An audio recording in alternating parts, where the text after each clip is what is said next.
نحمده ونصلي على رسول الكريم ما بعد اعوذ باللہ من الشیطان الرجیم بسم اللہ الرحمن الرحیم قال فرعون وما رب العالمین قال رب السماوات والارض وما بینہما ان کنتم موقنین قال لمن حوله الا تستمعون قال ربكم ورب آبائكم الاولین قال إن رسولكم الذي أرسل إليكم لمجنون قال رب المشرق والمغرب وما بينهما إن كنتم تعقلون قال لئن اتخذت إلها غيري لأجعلنك من المسجونين قال أولو جئتك بشيء مبين قال فأتي به إن كنت من الصادقين فألقى عصاه فإذا هي ثعبان مبين ونزع يده فإذا هي بيضاء للناظرين۔ ابھی آپ نے سورہ شعراء کی آیت 23 سے 33 کی تلاوت سماعت فرمائی۔ ان آیتوں کا ترجمہ اور تفسیر اس طرح ہے۔ قال فرعون وما رب العالمین آیت 23، قال رب السماوات والارض وما بینہما ان کنتم موقنین آیت 34، قال لمن حولہ الا تستمعون آیت 25، قال ربکم ورب آبائکم الاولین آیت 26، قال ان رسولکم الذی ارسل الیکم لمجنون آیت 27، قال رب المشرق والمغرب وما بینہما ان کنتم تعقلون آیت 28۔ ترجمہ: فرعون نے کہا رب العالمین کیا ہے؟ فرمایا وہ آسمان و زمین کا اور ان کی درمیانی چیزوں کا رب ہے اگر تم یقین کرنے والے ہو۔ فرعون نے آس پاس والوں سے کہا کیا تم سنتے نہیں ہو؟ موسیٰ علیہ السلام نے کہا کہ وہ تمہارا اور تمہارے پہلے باپ داداؤں کا رب ہے۔ فرعون بولا یقیناً تمہارا رسول جو تمہاری طرف بھیجا گیا ہے دیوانہ ہے۔ فرمایا وہ مشرق و مغرب کا اور ان کے درمیانی چیزوں کا رب ہے اگر تم عقل سے کام لو۔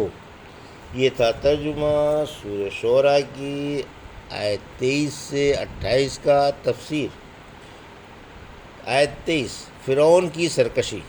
فرعون کی کفر و سرکشی اور تمرد طغیانی کا بیان ہے کہ پوچھ رہا ہے کہ رب العالمین کون ہے۔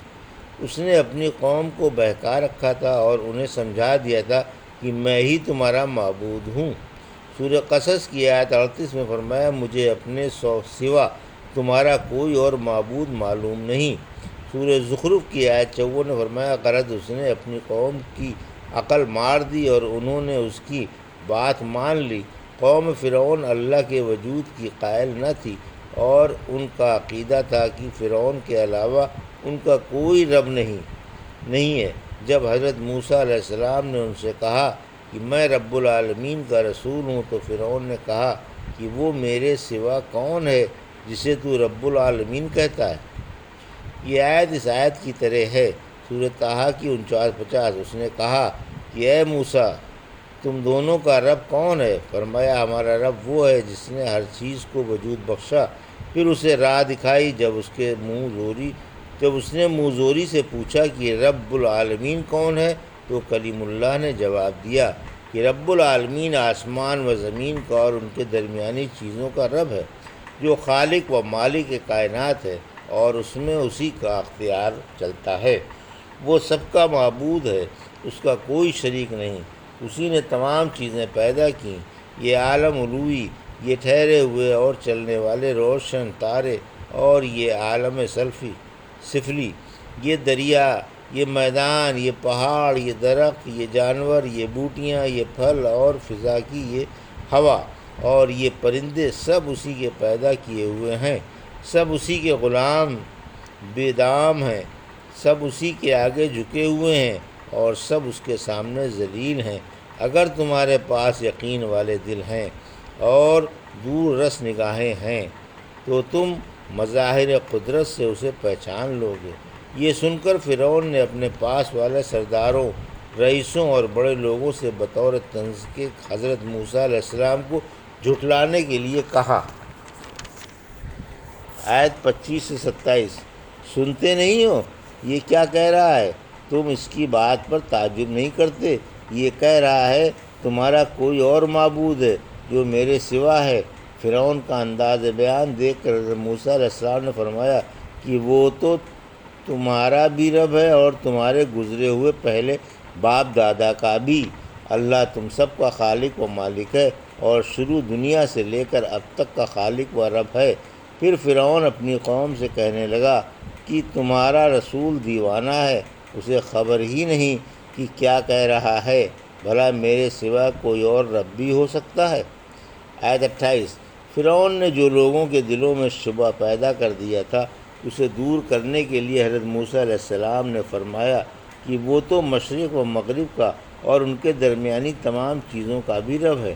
اگر تم عقل سے کام لو، اس نے مشرق کو مشرق بنایا جن سے سیارے طلوع ہوتے ہیں، اور مغرب کو مغرب بنایا جن میں سیارے غروب ہو جاتے ہیں، اور اس تمام نظام کا رب ہے جو اس نے مسخر و مقرر کر رکھا ہے۔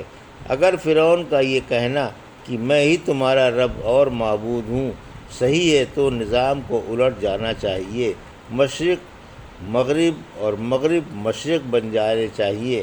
اگر اس میں کچھ سکت ہے تو مشرق کو مغرب بنا کر دکھائے تو صحیح۔ یہی دلیل حضرت ابراہیم علیہ السلام نے نمرود کے سامنے پیش کی تھی۔ سورہ بقرہ کی آیت 258 میں کہ میرا وہ رب ہے جو پیدا کرتا اور مارتا ہے۔ نمرود بولا میں بھی مار دیتا اور زندہ رہنے دیتا ہوں۔ حضرت ابراہیم نے فرمایا کہ اللہ سورج مشرق سے نکالتا ہے، تو اسے مغرب سے نکال دے۔ اب تو کافر دنگ و ششد رہ گیا۔ پھر جب فرعون لاجواب و مغلوب ہو گیا تو اب قوت و زور پر اتر آیا اور طاقت کے بل پر دھمکانے لگا۔